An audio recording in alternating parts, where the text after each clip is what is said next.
Trade was central and the first order of business in today's talks. Kenya and Egypt have the highest percentage share of business within the regional free trade bloc, COMESA. Kenya exports tea, tobacco, flowers, fruit and vegetables to Egypt and in turn imports steel, sugar, petroleums and oils, to name a few, with a deficit often to the benefit of Kenya. Indeed, we have agreed that one way that we can prepare ourselves for the opportunities that exist is also that we will fast-track the conclusion of bilateral agreements on avoidance of double taxation and on the reciprocal promotion and protection of investments. And this we agreed to quicken the pace and see if we can conclude these instruments this year.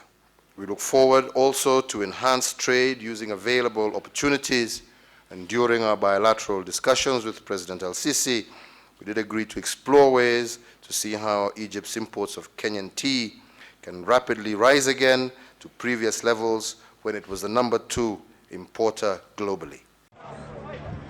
Both presidents addressed the issue of security threats in their countries and within the region.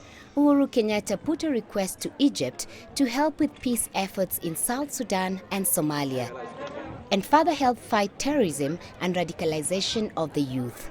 السيدات والسادة إن مصر حريصة على التشاور المستمر. Egypt is keen on the continuous consultation with Kenya to reinforce stability, realize peace and security in the African continent, and align our positions on the various regional and international issues of common interest. Today, I listened to my brother, President Kenyatta's views on the developments in East Africa and the Horn of Africa. We agreed to intensify our efforts and joint work to restore stability in this important part of our African continent.